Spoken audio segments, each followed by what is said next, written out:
cette ville a basculé à droite, justement, avec une droite contestataire qui prétend combattre l'ordre établi et remettre les choses à plat, bousculer le cocotier. Et en général, ça se joue sur 2 ou 3 axes, pas plus. L'axe, c'est celui de la politique identitaire. La plupart du temps, je mets identitaire pour ne pas dire xénophobe, mais c'est celui de la politique identitaire, c'est-à-dire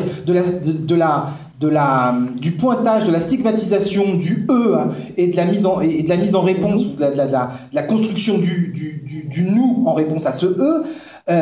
Et donc effectivement, simultanément, on a à la fois une dénonciation du E, sous-entendu les musulmans, les Roms. J'ai cru comprendre que les Gitans étaient particulièrement ciblés à Béziers, où ça peut être également une stigmatisation des pauvres, et effectivement une espèce de... Alors, j'avais entendu le terme, ça m'avait semblé un barbarisme au départ, mais d'haltérophobie, où finalement l'autre sous différentes formes est la personne à exclure, à combattre.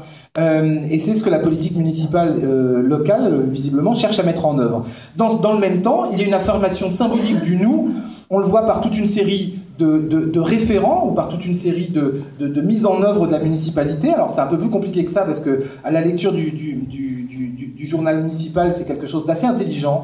Là aussi, on y reviendra peut-être dans le débat, mais l'affirmation nationale républicaine qui est mise en avant par la municipalité est un des aspects, mais l'autre aspect est quand même une affirmation, on va dire, des classiques de l'extrême droite historique en France, en particulier justement la création, enfin l'histoire de la stèle de l'OAS, et autour de ça le fait que Elie Abou ou Monsieur Ménard se soit rendu, ait permis la création de cette stèle.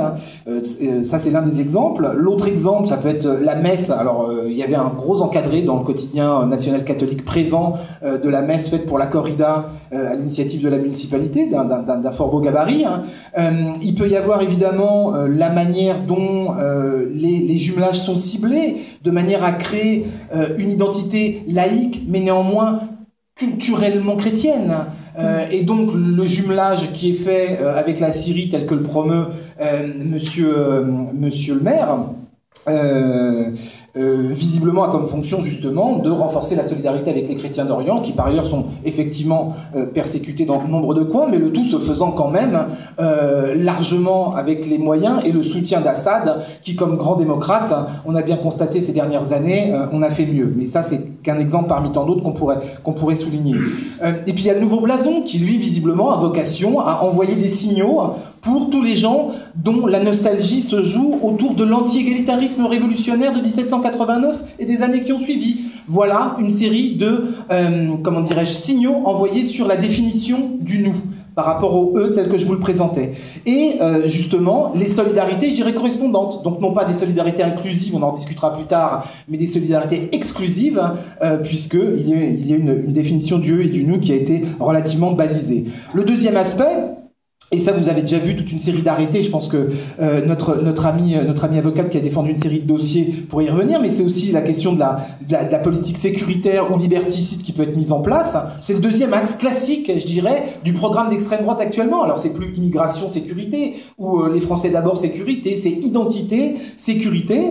Et puis le troisième volet, alors maintenant c'est présenté sous l'angle de gestion municipale d'un bon père de famille. Je voyais baisser les impôts, rompre avec la politique politicienne, répondre aux besoins du plus grand nombre à Béziers, tout en faisant en sorte que des amis s'installent tranquillement via la mutuelle sociale, par exemple. On pourrait revenir sur la question de M. Ottaviani et de sa mutuelle sociale. Mais on a fondamentalement, sous couvert de gestion municipale, une gestion libérale, antisociale, qui se met en place, que les mêmes condamnaient lorsque Nicolas Sarkozy, par exemple, ou ses amis, étaient au pouvoir. C'est là où le tour de passe-passe est assez fort sur la manière de nous faire prendre des vessies pour des lanternes.